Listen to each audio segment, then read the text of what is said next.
Hello നമസ്കാരം. Tech videos corner എന്ന YouTube ചാനലിലേക്ക് എല്ലാവർക്കും സ്വാഗതം. നമ്മളിത് നോക്കുന്നത് നമ്മൾ ഗൂഗിൾ പ്ലേ സ്റ്റോറിൽ പോയി നമ്മൾ പ്ലേ സ്റ്റോർ വഴി ഇൻസ്റ്റാൾ ചെയ്ത എല്ലാ ആപ്പുകളും അപ്ഡേറ്റ് ചെയ്യാറുണ്ട്. നമുക്കറിയാം, അതേപോലെ തന്നെ വളരെ ഇമ്പോർട്ടൻ്റ് ആയിട്ടുള്ള ഒന്നാണ് നമ്മൾ ഉപയോഗിക്കുന്ന, അതായത് നമുക്ക് ആവശ്യമുള്ള ആപ്പുകൾ ഡൗൺലോഡ് ചെയ്യുന്ന പ്ലേ സ്റ്റോർ അപ്ഡേറ്റ് ചെയ്യുക എന്നുള്ളത്. നമ്മൾ പ്ലേ സ്റ്റോർ അപ്ഡേറ്റ് ചെയ്യുന്ന കാര്യം അത്ര ശ്രദ്ധിക്കാറില്ല. ഓട്ടോമാറ്റിക്കായിട്ട് അപ്ഡേറ്റ് ആയിക്കൊള്ളും എന്നാണ് നമ്മൾ വിചാരിക്കാറുള്ളത്.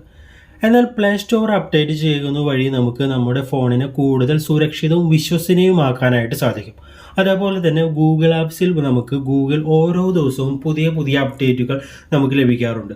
അതുകൊണ്ട് തന്നെ നമ്മളുടെ ഇപ്പോൾ പഴയ ഫോണാണെന്ന് വിചാരിക്കുക, നമുക്ക് ആൻഡ്രോയിഡ് 15 അല്ലെങ്കിൽ ആൻഡ്രോയിഡ് 16 ആൻഡ്രോയിഡ് 14 ഒന്നും ലഭിക്കുന്നില്ല എങ്കിൽ പോലും നമുക്ക് ഈ പ്ലേ സ്റ്റോർ അപ്ഡേറ്റ് ചെയ്യുന്നത് വഴി നമുക്ക് ഗൂഗിൾ ആപ്സിൽ വരുന്ന എല്ലാ ആപ്പുകളും എക്സ്പീരിയൻസ് ചെയ്യാനായിട്ട് സാധിക്കും.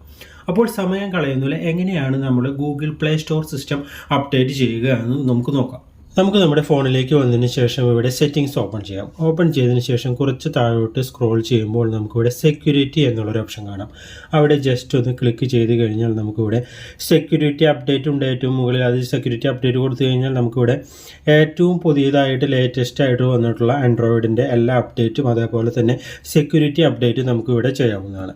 അതിനുശേഷം കുറച്ച് നമുക്ക് താഴേക്ക് വരുമ്പോൾ ഇവിടെ ഗൂഗിൾ പ്ലേ സിസ്റ്റം അപ്ഡേറ്റ് കാണാം. അവിടെ ജസ്റ്റ് ഒന്ന് നമ്മൾ ക്ലിക്ക് ചെയ്യുക.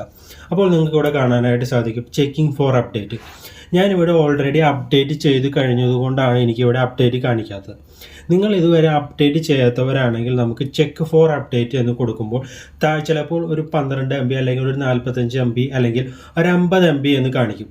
അപ്പോൾ നമ്മളത് ജസ്റ്റ് താഴെ നമുക്ക് ഒരു അപ്ഡേറ്റ് എന്നുള്ളൊരു ഓപ്ഷൻ കാണാം. അവിടെ ജസ്റ്റ് ഒന്ന് അപ്ഡേറ്റ് കൊടുക്കുക. അപ്പോൾ അത് ജസ്റ്റ് ഡൗൺലോഡ് ആവുകയും അതിനുശേഷം നമുക്ക് ഫോൺ റീസ്റ്റാർട്ട് ചെയ്യാനായിട്ട് പറയും. ഞാനിവിടെ ജസ്റ്റ് നിങ്ങൾക്ക് ഇവിടെ കാണാനായിട്ട് സൈഡിലായിട്ട് സ്ക്രീൻഷോട്ട് അതിൻ്റെ കാണിക്കുന്നതാണ്. അപ്പോൾ നിങ്ങൾക്ക് അത് കറക്റ്റായിട്ട് ചെയ്യാനായിട്ട് സാധിക്കും. അപ്പോൾ ഞാനിവിടെ ജസ്റ്റ് ചെക്കപ്പ് ഓർ അപ്ഡേറ്റ് കൊടുക്കുന്നു. ഞാൻ ഓൾറെഡി ചെയ്തു. നിങ്ങൾക്കാണെങ്കിൽ താഴെ അപ്ഡേറ്റ് എന്ന് കാണിക്കും. അത് നിങ്ങൾ ജസ്റ്റ് അപ്ഡേറ്റ് കൊടുക്കുക. അതിനുശേഷം ഫോൺ റീസ്റ്റാർട്ട് ചെയ്യുക.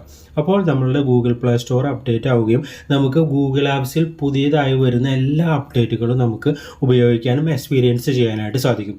അപ്പോൾ ഇതുവഴി നമ്മളുടെ ഫോണിനെ കൂടുതൽ സുരക്ഷിതവും വിശ്വസനീയവുമാക്കാനായിട്ട് നമുക്ക് സാധിക്കും. അപ്പോൾ ഇന്നത്തെ വീഡിയോ എല്ലാവർക്കും ഇഷ്ടപ്പെട്ടു എന്ന് കരുതുന്നു. ഇഷ്ടപ്പെട്ടാൽ ഒന്ന് ലൈക്ക് ചെയ്ത് സബ്സ്ക്രൈബ് ചെയ്യുന്ന കാര്യം ഒന്ന് പരിഗണിക്കണമെന്ന് ഓർമ്മിപ്പിക്കുന്നു. എല്ലാവർക്കും ഗുഡ് ബൈ. Thank you.